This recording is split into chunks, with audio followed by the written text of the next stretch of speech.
privilege this morning having some guests in and kind of to meet us all because it's more relevant in many ways to what you're doing is General Chilcoat, who's the Dean of the Bush School. He graduated from West Point in his early career. He has an MBA from Harvard and has been in the military for, as you might guess, since he's a general of the Army for 40 years. Since the Dark Ages? Since the Dark Ages. 42 years. And after he left the active military, he actually was the commander of the War College, the Army War College in Pennsylvania, and then was the commandant of the Armed Forces University. And these are very distinguished posts and with lots of attributes to them. He is the second dean of the Bush School. The initial dean was acting, you've heard of acting deans before, and he is now, the first dean is the president of Texas A&M University. And so Dick Chilcoat came in 5 years ago and really took the school into its current course. And I've asked him to sort of start us off by telling you a little bit about how the Bush School got going and something about its personality, distinctiveness, and so on. And then you can fire away and ask questions any way you want. Tom, thanks very much. I got to tell you that I am really excited to be here. This is my first visit up here. As a dean, my day is always made when I can hang out with the students. And today I'm hanging out with the Clinton School students. This is very cool. As Tom said, I've been the dean of our school since 2001. When I got there, we had 5 permanent faculty and 19 students in session and 20 coming through the front door. We had 1 degree program. Our research institute was just small and starting to grow. Today we have 25 permanent faculty, we have 135 graduate students, we have 250 certificate students because we have started a stream of certificates in our school, and we're on a journey. Tom and I talked about what I might just chat about briefly because I know I'm standing between you and lunch. But so I will talk very briefly about the school and its evolution because I am struck, just having been here only for a couple hours, I am struck between the similarities between the Clinton School. For you to be here as the founding class is just incredible. And Tom said, obviously you are a group of risk takers, and I commend you for that. But you're going to have something special being the first graduates of the Clinton School that nobody else is ever going to have. And I believe it is a lifetime experience. So, my message to you today is to capitalize on this fantastic experience. And maybe I ought to just get to the beef up front. Capitalize on this experience, but also help the school build for the future. On the bottom of every PowerPoint chart that I use when I talk to prospective students or faculty or donors or benefactors or anybody about the Bush School is my leadership mantra, and it's building the Bush School for the future. Everything that I do as the Dean of the Bush School is devoted to that. I'm very much a non-traditional dean. I don't even have a PhD, for goodness sakes. What I bring to the Bush School is seasoned senior administrative management leadership ability. I just started my second four-year term in the school. By the end of this term, it'll be time for me to leave, and we'll bring in a real dean. But my job is in the early years is building the school for the future, and that means recruiting great students, recruiting great faculty, starting some programs.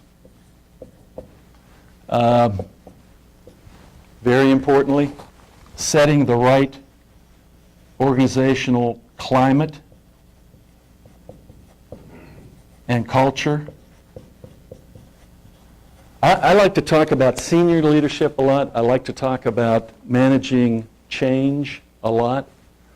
I like to talk about visionary leadership a lot. And I think the speaker that you had this morning was from the Greenleaf Center. You know how I build myself as dean of the Bush School? As a servant leader. And the gentleman who is the head of the center now is?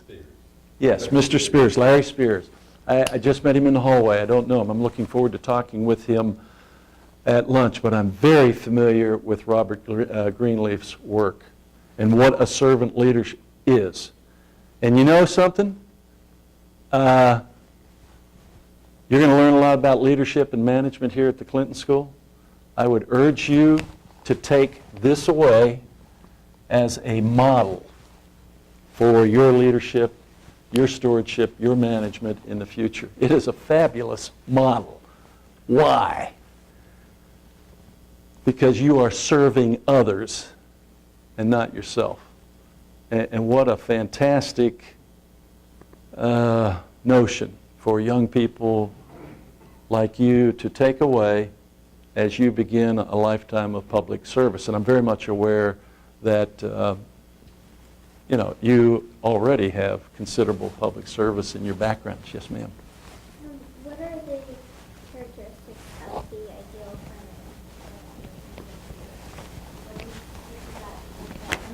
climate? What are the characteristics of this? Great. I have 10 imperatives for building the school. And this is one of the 10 imperatives. And the way I like to express is to make sure that students, faculty, staff, and administration provide all of us a positive, supportive,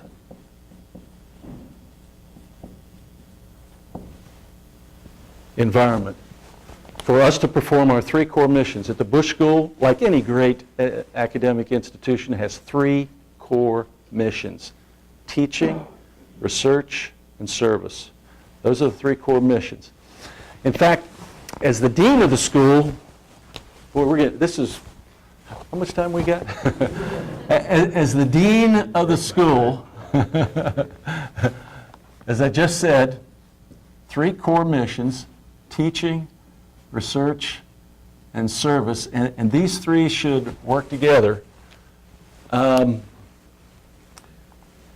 Making sure that we have the kind of climate and culture. Climate is kind of a short-term phenomena in organizations. Culture is a more enduring environment.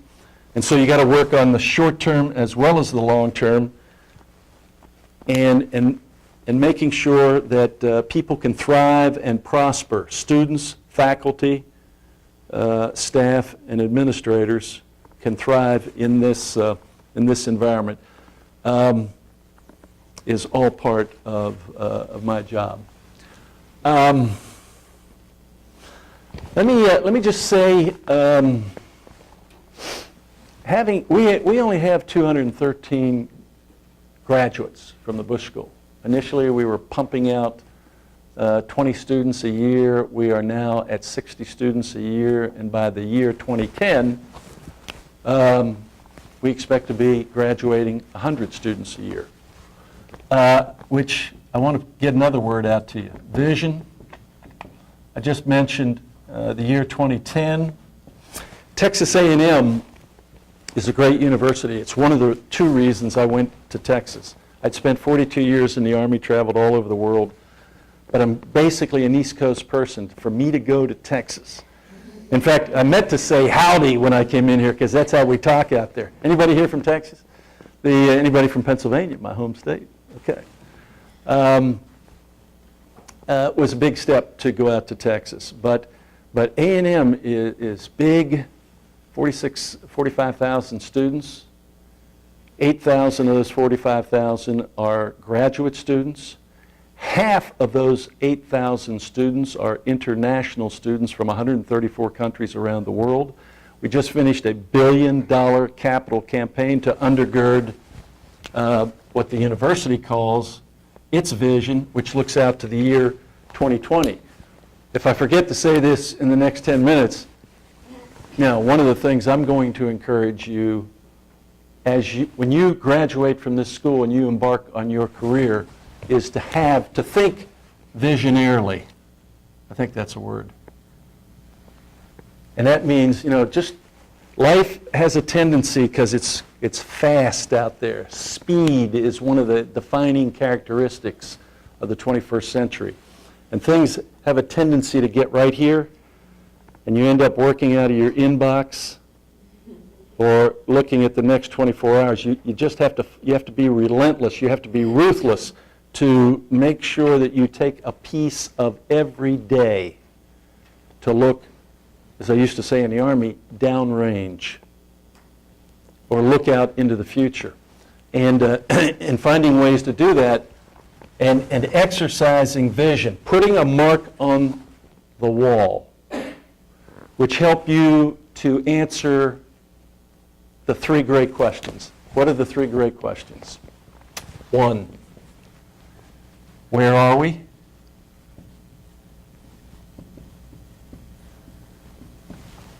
2, where are we going?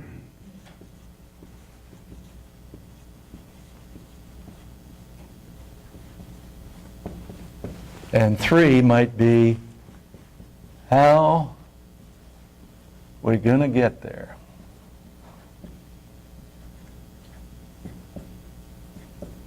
Now, when I talk about management and leadership, I used to say these are the three great questions. There are actually 2 other questions that I would recommend to you as well.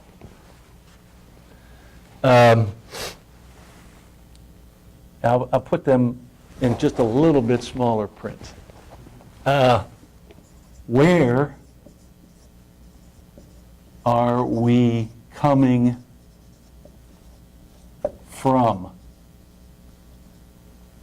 Because I've just found to think strategically, you got to know what your history is. What are your roots? What are your norms? What's been important in the past?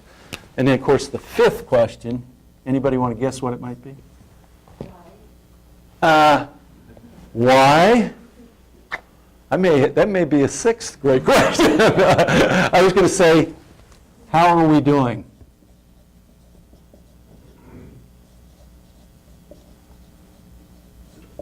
Because, what I've suggested is, okay, 1, where are we? 2, where are we going? And then 3 is kind of this, how are we going to get there? Where are we coming from is back this direction. And how are we doing, I guess, is what? The slope of the curve or whatever, however you want to think about it. Why, though, is a very important part of this. I would say maybe you could fold that into one of these. But this is kind of, where are we? The day-to-day mission thing. Where are we going is the vision thing. How are we going to get there is the strategic plan and goals, that kind of thing, objectives. But I was going to say up here, when I was talking about the 3 core missions, what do I really focus on as the dean? I focus on our mission. And it's taken us a while to get there, but we have a pretty defined mission now. Our vision. And while we have lots of issues in our school, the vision for our school says we're going to have 2 graduate degree programs, one in international affairs, one in public service and administration. Those 2 degree programs are fully on board now. We're moving along. We're in the midst of curricular reviews for them because they have 3 and 5 years respectively experience, and we want to refresh them and make sure they are state-of-the-art or even leading edge, which would really be neat if we could make them leading edge. Our research institute, a stream of certificates. Our first was in advanced international affairs. We just started one in homeland defense and security. Our third one will be, which we will start in a year or so, in nonprofit management and operations. Any of you interested in nonprofits? I notice you have strong backgrounds in that area. And then there will be others. So, for us, it's our MPIA program, our MPSA program, certificates, our research institute, it's called the Institute for Science, Technology, and Public Policy, does research at the intersection of science and technology to find out what the public policy aspects of that are. We want to get into executive education. We hope to start a small PhD program in 3 or 4 years. And a whole host of other things that we think the Bush School could be by the year 2010, 2015, and 2020. We have a scenario. We use what we call scenario-based planning to think visionarily. Yes, ma'am. Is this of interest? Yes. Okay. Say I'm a person who's looking to go to a graduate school, and I'm looking specifically at the presidential schools. There's a number of them. Right. Why would I want to go to the Bush School versus the other? What are the defining characteristics what the Bush School has to offer that's unique versus the other presidential schools? Yeah, when I stand in front of students or, I don't get into comparisons. I think each school probably has its own niche. I'm not even expert in what each of the niches are. What we're trying to do is define the niche for the Bush School. And it is defined in terms of its programs, in terms of its faculty, in terms of its student bodies, in terms of its financial aid, in terms of its amenities, in terms of all the activities that we have there. And what I find is that many of our students apply to, I haven't had a chance to, we're just in the middle of our interview process. Last weekend we had 60 candidate students in from which we will select, actually we have 60 fully qualified candidates for the entering class. We invited all of them to our interview weekend on campus in College Station. We interview them, put them through some leadership exercises and that kind of thing. It's a lot of fun. And we do this, and then next weekend we'll do our MPIA program.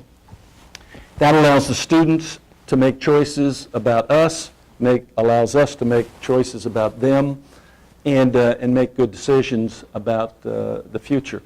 I don't think I answered your question directly, but I do want to make it clear that I don't stand and say, well, you ought to come to the Bush School and not the Clinton School because of this. I don't know enough about the Clinton School. But I do find it's very interesting that many of our candidate students apply to some of the other presidential schools. And it's kind of, I think, it's all about public service. Young people want to go to a special place where they can interact with special people, special faculty, and I think the schools have that. I know a little bit more about the LBJ school. There is, maybe this will be helpful, there is a continuum for schools of public affairs, and Ken knows a lot more about this than I do. But in the Bush School, we do think We have 260 peer programs in the United States that a student who comes to our school could go to one of those other 259 programs. And there's a continuum of their niches. And I'll describe it like this. On this side is kind of public policy analysis, and on this side is kind of public management administration. And in here is a set of schools that describe themselves as comprehend. It is really hard to talk, think, and write on the board at one time. Have you ever noticed that? Comprehensive. And this is where the George Bush School is trying to position itself. Our mission statement says we prepare principled, underline principled leaders for public and international affairs.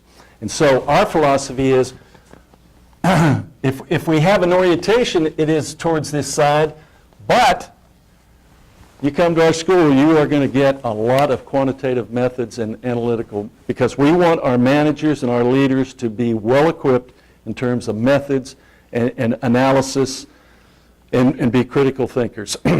I've worked, a lot of time in the Pentagon, and I've watched a lot of senior decision makers who did not have this side of it.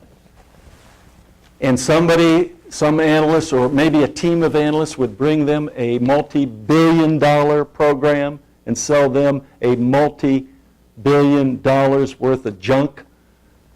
And that decision maker could not get underneath the first or second layer of the analytics because that person was not equipped. Our students, it's very interesting. I mean, when they first get there, they say, God, Dean, you're wearing me out with all this quantitative methods 1 and 2, et cetera, et cetera. We want to make sure that the professional manager, leader, administrator has a very strong set of analytical tools in their kit bag, and that, if we get that balance right, we will be somewhere in the middle there, and we think that's kind of where our niche, where we want to be. Yes, ma'am.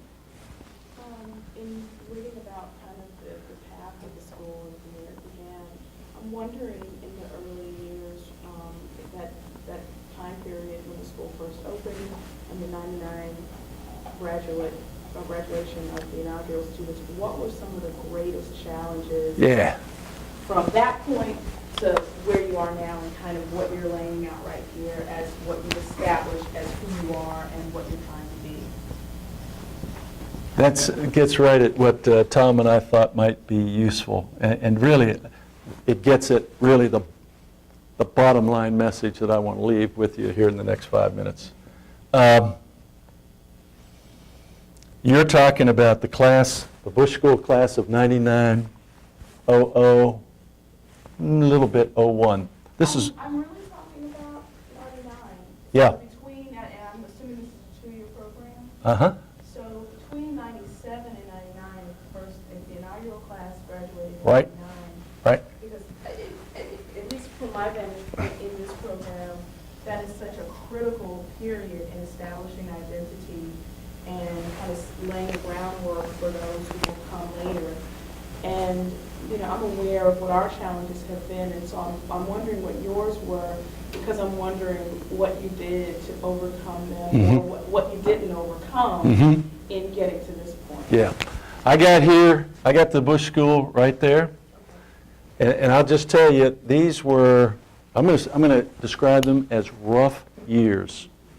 There were issues in administration, the efficiency of administration, the effectiveness of administration. And of course, we only had 1 degree program back then, which was the Master's in Public Service and Administration. And Ken knows a little bit of this too. He's been to our school a lot, and he knows our faculty and our senior guys. And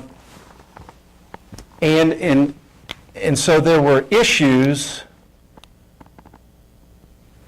and a lot of those issues, in my opinion, did not begin to get sorted out until here. And my first year or two as dean of the school, and I'm sharing now some lessons with you which are just lessons of leadership and management and stewardship. You're going to find when you leave this school and you go to your next job, these kind of issues exist. There's no rocket science here. But it did take me a while to learn that there was some carryover, and plus I was talking to graduates from the class of 99 and the class of 00, saying what were the issues. And you know what it was all about? It was all about getting through the startup phase of the school. I brought my PowerPoint presentation that I'm going to leave with Tom. He and I haven't had a chance to talk about it yet, but I just, share it with anybody that I talk with. And the subtext, the subtitle for my presentation is The Bush School, From Startup to Transition to Great School Status. We're on a journey. This journey here is to, the bumper sticker is Great School Status. And I define that. I get questions, what do you mean by that, Chilcoat? And I've got my definitions. But what I want to get at here, because I'm telling you about the Bush School, but what's really important here are the leadership, management, and stewardship issues that are embedded in this. What I began to learn was that in terms of things like sponsorship, you ask me, how do you get over these kind of things? If you don't settle these things, organizational culture begins to become effective. It could become negative. You never want it to become toxic.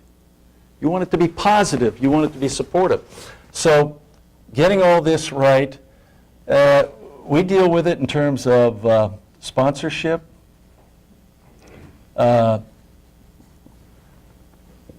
orientation,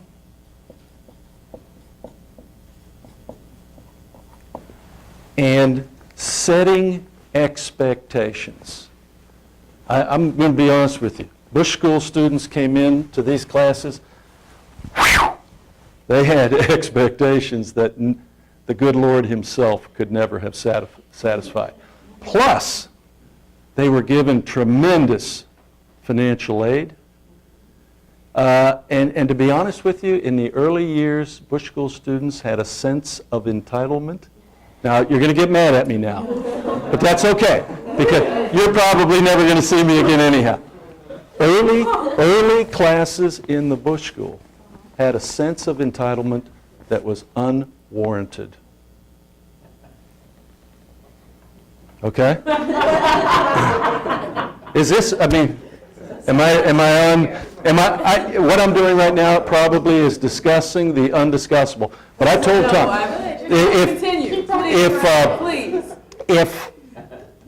I have a feeling I better edge towards the door because you're going to get after me. No, I'm not. No, hey, but I said, if I was going to spend 30 minutes with the Clinton school students, I wasn't going to come in here and give you some pablum and some cheap talk. And Tom suggested, hey, talk a little bit about the startup of the Bush School. To this day, we still only have 8 years of history. Every student, I told the candidate students on Friday afternoon, when I do my 45-minute gig to the candidate students, I make it very clear that they understand that the Bush School is still a work in progress.